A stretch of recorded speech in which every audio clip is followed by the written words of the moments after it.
M-am tot gândit ce rețetă să vă dau eu acum pe sfârșit de an ca să vă fie cât mai utilă. Vreau să fac un tort cu cremă de ciocolată, dar aveți deja vreo 4 pe canal. Această rețetă de foi de blat însă, pentru mini prăjituri, este atât de simplu și rapid de făcut. Are doar 3 ingrediente, le puteți umple cu orice cremă, le puteți folosi la mini rulade, la mini prăjituri dreptunghiulare cu foi, chiar și la torturi și este rețeta de blat pe care o fac cel mai des la mine acasă.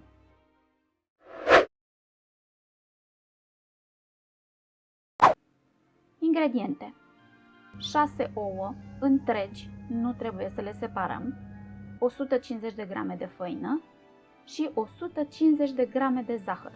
Și o parte din acest zahăr poate fi zahăr vanilat.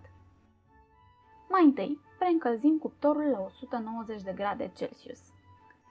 Tapetăm 2 tăvi de cuptor cu dimensiunea de 40 pe 30 de centimetri cu hârtie de copt.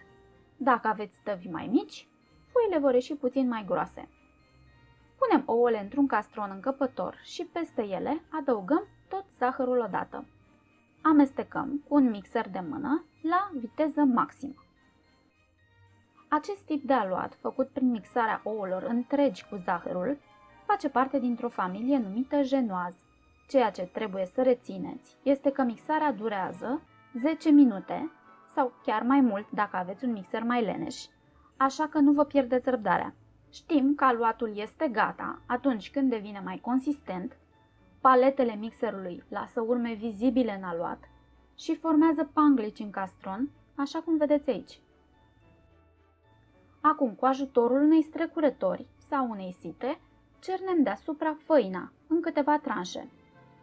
O încorporăm cu paleta prin învăluire de sus în jos. Putem lucra puțin mai repede, nu trebuie să fim chiar atât de atenți și delicați ca la blatul de pandișpan sau la blatul gros de genoise. Apropo, dacă aveți nevoie de vreuna din aceste două rețete, am să vă pun link pentru ele la sfârșit. Acolo suntem atenți pentru că vrem să obținem porozitate maximă. Aici facem un blat subțire și el nu poate fi atât de poros pentru că s-ar rupe. Încorporarea făinii nu trebuie însă să dureze mai mult de 5 minute.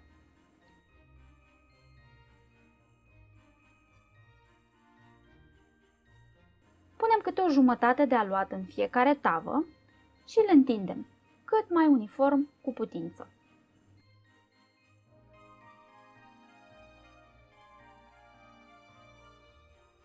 Dăm la cuptorul preîncălzit câte o tavă odată, timp de aproximativ 6 minute. Poate dura o idee mai mult sau mai puțin în funcție de cuptorul fiecăruia, așa că trebuie să stați cu ochii pe ea. Cum ne dăm seama când este gata? Foaia de blat nu trebuie să fie prea rumenă și o verificăm apăsând ușor cu degetul. Dacă nu rămâne o gropiță acolo unde am apăsat și blatul revine la forma inițială, atunci el este gătit. Procedăm la fel și cu cealaltă tavă. Lăsați blaturile să se răcească câteva minute, apoi tăiați marginile care sunt prea rigide și dezlipiți foaia de copt de pe spate.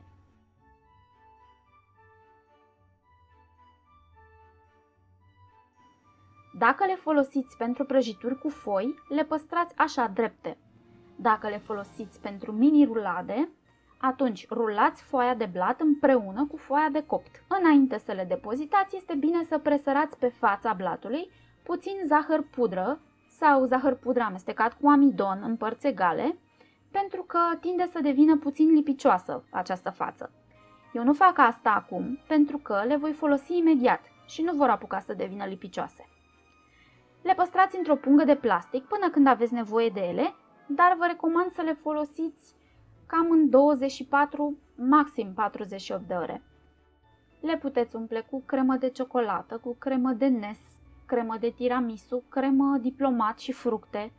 Le puteți face ruladă, mini prăjituri rotunde ornate cu frișcă, mini prăjituri dreptunghiulare și sunt perfecte pentru platouri festive de orice fel. Să aveți poftă, dragilor! Numai bine!